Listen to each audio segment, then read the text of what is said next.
So in this segment, we're going to be talking about a couple of outbreaks within food manufacturing, specifically abattoirs, and I'm not sure what another word for abattoirs are, but it's like the places where the meat and stuff gets cut up for in mass production. Um, I'm not very good with words. Anyways, hundreds of workers test positive in Germany in these abattoirs, and obviously in America, it's not just Germany. In the UK, which is I'll get to that in a minute. Obviously in the US, there are big problems with sort of meat production plants and meat, poultry, all that stuff, and coronavirus partly because they're in very close quarters and a very cold environment. As well, and very cold and dark environment, which I think it's just the proximity which is the main problem.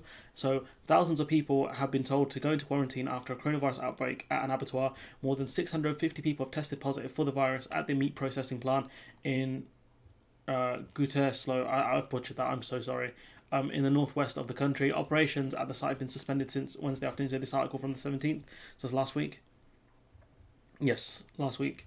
So a spokesman for the company that operates the site, the Tonese Group, has apologised. In response to the outbreak, local authorities have suspended schools and childcare centres in the region until the end of the month. Chancellor Angela Merkel has said she welcomed the measures to prevent spreads in the area. So what she's done is, or what I know what Germany have done is given regional controls to certain areas. So then, the whole country doesn't have to go into lockdown. It's just a specific area that has to do it. Germany has been widely praised in its managing of the outbreak, despite having the largest population in the EU. Germany has recorded fewer deaths, 9,000 deaths, so far. By Wednesday, the country announced it would extend a ban on large events until the end of October. So rest in peace, Oktoberfest.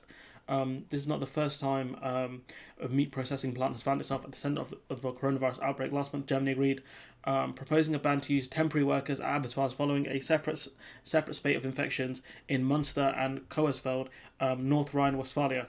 The issue was brought a renewed focus on the poor working conditions in the sector. Some of the meat workers in previous outbreaks reported to have shared living accommodation. Other countries have recorded outbreaks in abattoirs, including France and the US, where workers in at least 2 food plants have died amid outbreaks. And so if we jump to this article here, we can see that 3 food factories in England and Wales closed over coronavirus. So 3 large factories have closed in England and Wales after about 250 workers tested positive for coronavirus, as the Unite Union said it was aware of suspected outbreaks at 5 other sites across in the UK.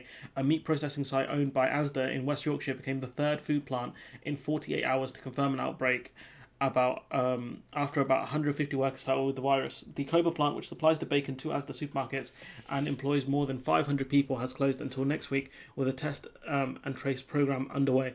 So this is at least, instead of keeping the place open, they've shut down the place, and they have to keep workers isolated for 2 weeks, but also at the same time they have to make sure their families also follow the same procedure, because the chances are if you live with your family and you work in these sorts of places, there's a chance you could have caught the coronavirus as well. And obviously if the whole family doesn't go into isolation, that means it can get out of the household. And so we'll follow this one closely. But there's one more final thing which is worth talking about, which is it in this article? No. It doesn't matter. Anyways, so what's happened is Germany has stopped meat companies, abattoirs, from subcontracting their processing in order to deal with things like working conditions, and also it makes companies more liable if they do have outbreaks and other problems in the short term. So what that means is you can't just blame your subcontractor for any failings.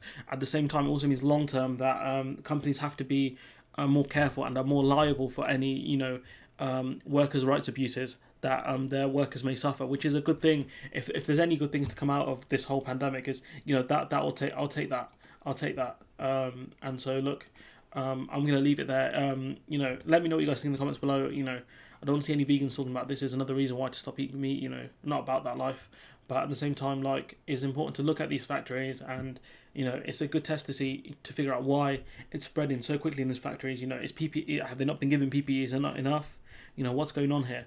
Because it's a cold environment and it's a very close proximity wise, so you're close to other people, close quarters, and so maybe they have to limit production in order to, keep to a safe distance, 1 meter, 2 meters away from people in order to stop the spread of this disease. But at the same time, because you're indoors, it does create more problems as well. So look, I'm going to leave it there. Like, comment, share, subscribe. Hopefully I'll see you in the next one.